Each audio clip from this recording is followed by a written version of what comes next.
বিশ্বনবী বললেন জাইতুনের তেল খাও, জাইতুনের তেল গায়ের মধ্যে দাও, জাইতুনের তেল মালিশ করো, জাইতুনের ভেতরে বরকত ঢুকায় দিয়েছে কে? জাইতুনের তেল দাড়িতে চুলে মালিশ করলে দাড়ি চুল সহজে পাকে না। বিশ্বনবী সব সময় দাড়িতে চুলে জাইতুন মাখতেন।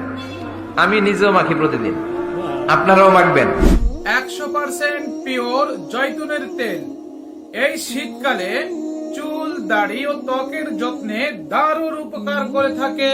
পবিত্র কোরআনে বর্ণিত বরকতময় এই জয়তুনের তেল, যাদের চুল ড্যামেজ হতে হতে চুলের সৌন্দর্য হারিয়ে যাচ্ছে, যাদের অল্প বয়সে চেহারার ভিতরে বয়সের ছাপ পড়ে চেহারার সৌন্দর্য নষ্ট হয়ে যাচ্ছে, অথবা যাদের চুল পড়তে পড়তে মাথায় একেবারে টাক পড়ে যাচ্ছে, দাড়ি পড়তে পড়তে দাড়ির সৌন্দর্য হারিয়ে যাচ্ছে, তাদের জন্য মহা মূল্যবান এই জয়তুনের তেল দারুণ উপকার দিবে অল্প সময়ের মধ্যে ইনশাআল্লাহ। পবিত্র কোরআনে বর্ণিত এই বরকতময় জয়তুনের তেল আপনি যদি চুলে ব্যবহার করে থাকেন, 1 সপ্তাহের ভিতরে আপনার চুল পড়া ইনশাআল্লাহ বন্ধ হয়ে যাবে।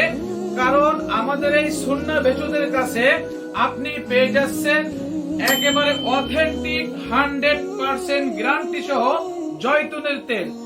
আর আসল জয়তুনের তেল যখন আপনি চুলে ব্যবহার করবেন, অবশ্যই আপনার চুল পড়া বন্ধ হবে, চুল ড্যামেজ হওয়া বন্ধ হবে, চুলের সৌন্দর্য আপনি অল্প দিনেই ফিরে পাবেন ইনশাআল্লাহ।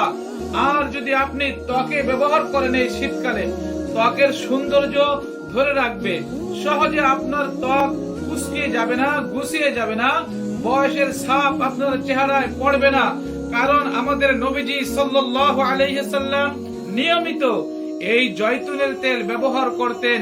হাদিস শরীফ তিরমিজি শরীফের 1851 নং হাদিস। চুলকানি অ্যালার্জি যাদের আছে, এই জয়তুনের তেল ব্যবহার করে দেখুন, 1 সপ্তাহের ভিতরে আপনার চুলকানি ভালো হয়ে যাবে ইনশাআল্লাহ। কাচের বোতলে যারা জয়তুনের তেল নিতে চান, দ্রুত অর্ডার করতে হবে, কারণ আমাদের কাছে স্টক একেবারেই সীমিত। এই কাচের বোতলের আমাদের কাছে বিভিন্ন সাইজে আপনারা পেয়ে যাবেন। 500 গ্রাম কাচের বোতল, 1 কেজির কাচের বোতল, হাফ কেজির কাচের বোতল এবং প্লাস্টিকের জারে আপনারা 200 গ্রাম 400 গ্রামও পেয়ে যাবেন ইনশাআল্লাহ। তো অর্ডার করতে এখনই অর্ডার নাও বাটনে ক্লিক করে আপনার নাম, ঠিকানা, মোবাইল নম্বর লিখে দিন, অর্ডারটি কনফার্ম করুন, অথবা আমাদের দেওয়া স্ক্রিনে এই মোবাইল নম্বরে ফোন করেও অর্ডার করতে পারেন। সুস্থ থাকুন, ভালো থাকুন।